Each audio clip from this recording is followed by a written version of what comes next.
240 volt या 220 volt मिलता है ना? ठीक है, हाँ है ना। तो आप लोग कुछ बेसिक चीज हम बताने जा रहे हैं। बेसिक चीज में जैसे हम लोग रेजिस्टेंस नाम सुने हैं, रेजिस्टेंस का नाम, प्रतिरोध का नाम सुने हैं ना। तो प्रतिरोध का सिंबल ये होता है, ये होता है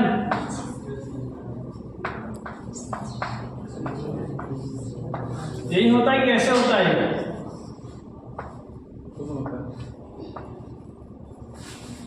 ऐसा होता है कि ऐसा? दोनों होता है ना।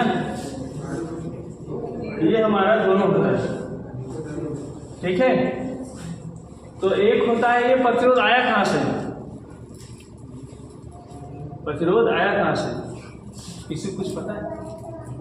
ओम का नियम जानते हैं आप लोग? yes, ओम के नियम से ही हमको लगता है आर आया होगा प्रतिरोध, जो कांस्टेंट होता है ना, कांस्टेंट होता है, जिसका यूनिट या मात्रक हमारा क्या होता है, ओम होता है। इस तरह रहता होगा।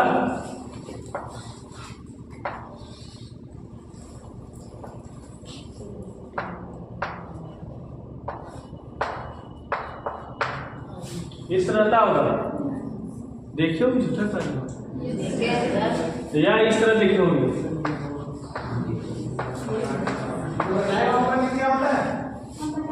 ये होता है ना V परसेंट आई, ऐसा होता है। तो ये मेरा V% I। अब ये हम इसको V इसका टू ये मेरा R आया कहाँ से, है ना, वो प्रोपोर्शनल IR V% I होता है, तो V इक्वल टू IR हो जाएगा। जो R होता है उसका यूनिट ओम है ना। R कांस्टेंट रहता है, नियतांक, इसके दिन कहते हैं नियतांक रहता है। जो ओम पढ़ा है उसका यूनिट या मात्रक, वो ओम एक साइंटिस्ट थे, ओम साइंटिस्ट थे, उन्हीं के नाम पर वो मेरा यूनिट पढ़ा है या मात्रक पढ़ा है ना। यूनिट का मतलब समझ रहे हो ना, मात्रक होता है। 10 में आप लोग पढ़ते हैं ना, डाउट है आप लोगों को? नहीं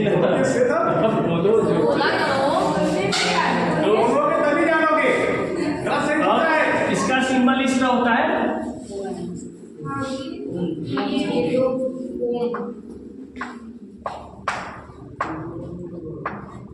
ओम यही होता है ना। ये तो मेरा आर का यूनिट हो गया।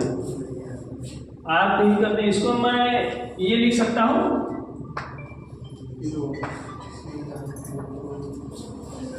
किलो ओम या मेगा ओम लिख सकते हैं।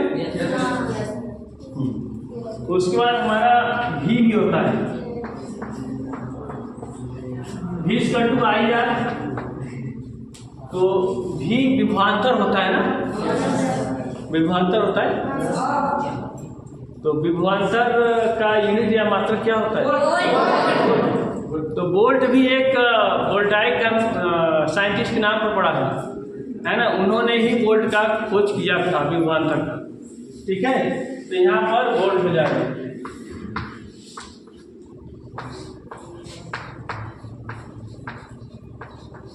अब equal to I equal to क्या होगा? तो इसका भी यूनिट हमारा एम्पियर होता है। तो एम्पियर एक साइंटिस्ट है, आप सर्च करोगे नेट पर ना, अपने आप आ जाएगा सब, है ना। तो इन्हीं के नाम पर हमारा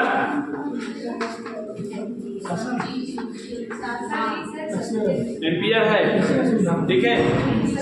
और दूसरी बात, हमारा एम्पियर होता कैसा है ना, जब हम लोड देते हैं रेजिस्टेंस, जैसे ये ट्यूबलाइट या बल्ब या फैन या फ्रिज या इंडक्शन जो भी हम देंगे, तो वहाँ हमारा करंट बनना स्टार्ट हो जाएगा, क्योंकि V इक्वल टू IR है ना। और R इक्वल टू क्या होता है? V/I है ना। तो यहाँ पर हमारा कांस्टेंट था, लेकिन जैसे ही हम V equal to I R करेंगे, आर अगर हम कुछ बढ़ाएंगे तो मेरा वोल्टेज क्या बढ़ेगा। अब देखो अगर आर की वैल्यू ज़्यादा करेंगे, बढ़ाएंगे तो वोल्टेज बढ़ेगा। बताओ, अरे क्या बन जाएगा। ऐसा देखो आई होता है ना। आप समझ में आया? समझ में कुछ आया? इस अकॉर्डिंग फॉर्मूला अकॉर्डिंग चलोगे ना तो सब समझ में आ जाएगा। ठीक है,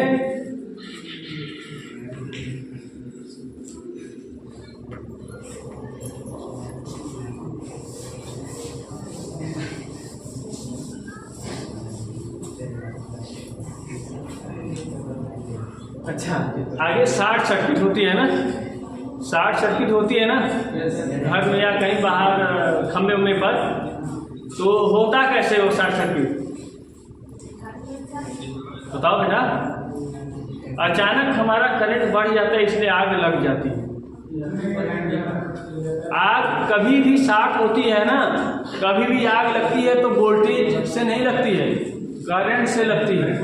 ये दो वायर है ना, आर वाई बी, ये एक वायर है, ये दो, ये तीसरा। जैसे ही ये आपस में सटेंगे अपने आप ये, और यहाँ पर हमारा आई बहुत मैक्सिमम हो जाएगा, यहाँ पर आई अपने आप बन जाएगा, क्योंकि ये दोनों सटेंगे तो लोड का काम करेंगे, और लोड अगर बनेगा तो मुझे करंट मिलना स्टार्ट हो जाएगा, है ना।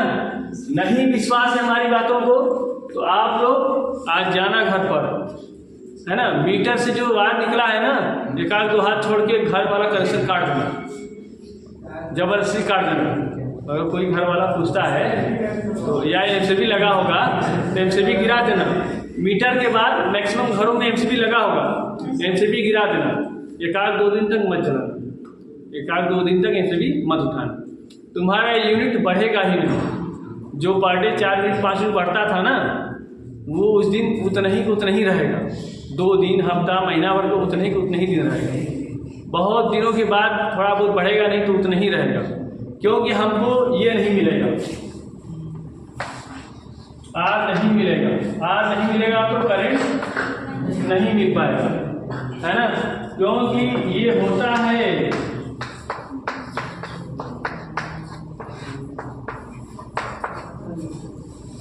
है अगर ये नहीं होगा तो एनर्जी नहीं बन पाएगी, है ना।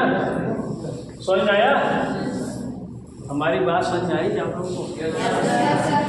मतलब इलेक्ट्रिसिटी से हम लोग, जो हमारे घर में यूनिट मीटर लगा है ना, ये यूनिट इसलिए बताता है कि जो लोड हम देंगे हमको वहाँ पर आई मिलता है। इंडक्शन या फैन चालू करने आई स्टार्ट हो जाता है। कभी कभी 2 तार सटा देना घर पर, है ना, पकड़ के गिलास से सटाना, आग फेंकता है ना, आग, है ना, तो वहाँ करंट बहुत ज़्यादा मिलती है इसलिए वो आग फेंकने लगता है। ऐसा है नहीं कि वो अपने आप सट गया, जलने लगा, करंट बहुत तेजी से बढ़ जाता है इसलिए आग लग जाती है। ठीक है, और इतना ही हो गया। अब आगे हम आते हैं डीसी। एक होता है डीसी, डायरेक्ट करंट। बस करने दिखाते वापस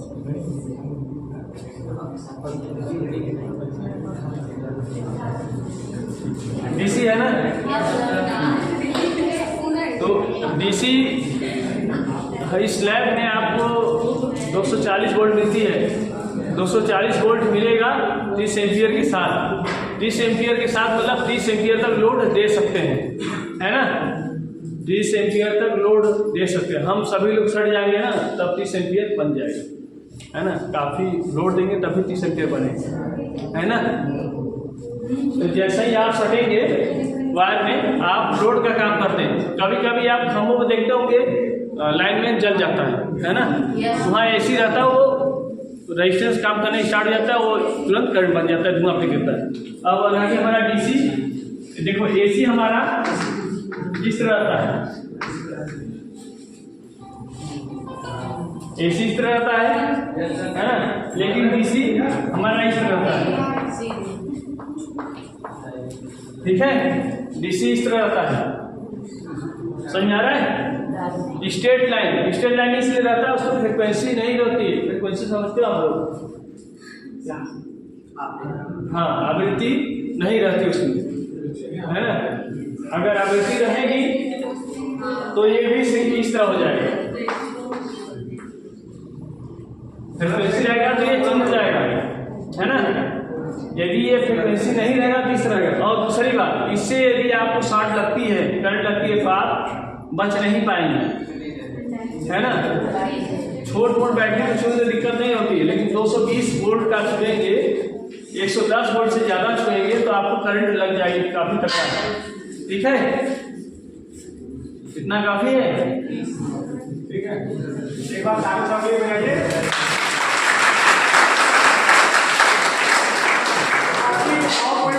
हाँ, कोई क्वेश्चन पूछना चाहता है पूछ सकता है।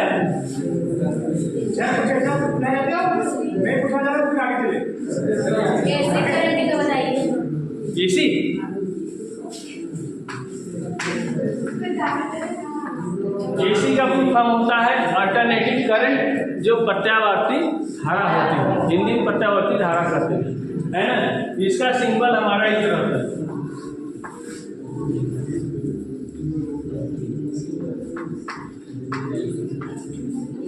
ये मैक्सिमम होता है, ये मिनिमम होता है। इसी पर ये जाएगा तो 0 होता है ना। 0 होता है तो आप छूट जाते हैं, है ना। जब इस पर आएगा तो 0 हो जाएगा तो आप छूट जाएंगे। ये 1 सेकेंड में लगभग, ये ट्यूबलाइट 1 सेकेंड में 58 से 60 बार आना होती है, लगभग उतनी बार आना होती है।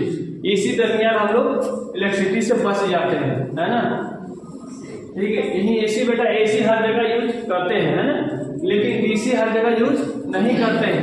डीसी में ज़्यादा हानि होती है ना। अगर सोलर पैनल लगा तब तो ठीक है, अदरवाइज एसी से डीसी बना रहे हैं तो ज़्यादा हानि होगी, मतलब लॉस होती है ना। डीसी ये हमारा ट्रांसफार्मर यूज कर सकते हैं, एसी को ट्रांसफार्मर पर एसी यूज कर सकते हैं, बट ये डीसी जो है ये हमारा ट्रांसफार्मर पर नहीं यूज कर सकते हैं। अगर जबरदस्ती आप करेंगे तो प्राइमरी बाइंडिंग जल जाएगी। प्राइमरी बाइंडिंग जो होती है उसमें 2 बाइंडिंग होती है ना, इस तरह होती है ट्रांसफार्मर। देखिए हो कि झूठा कर रहे हो?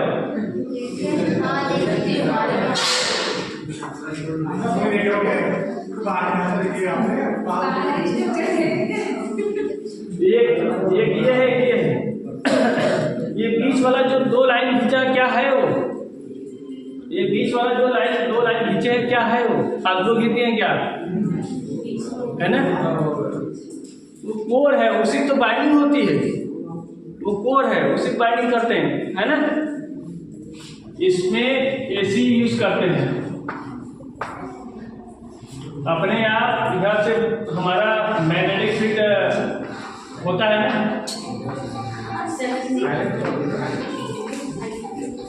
मैग्नेटिक फील्ड मतलब चुंबकीय क्षेत्र बनना है। फ्लक्स जिसको कहते हैं, फ्लक्स का नाम सुने हो? तो उसका यूनिट क्या होता है? वेबर। तो ये सब फ्लक्स है, इनकी वजह से अपने आप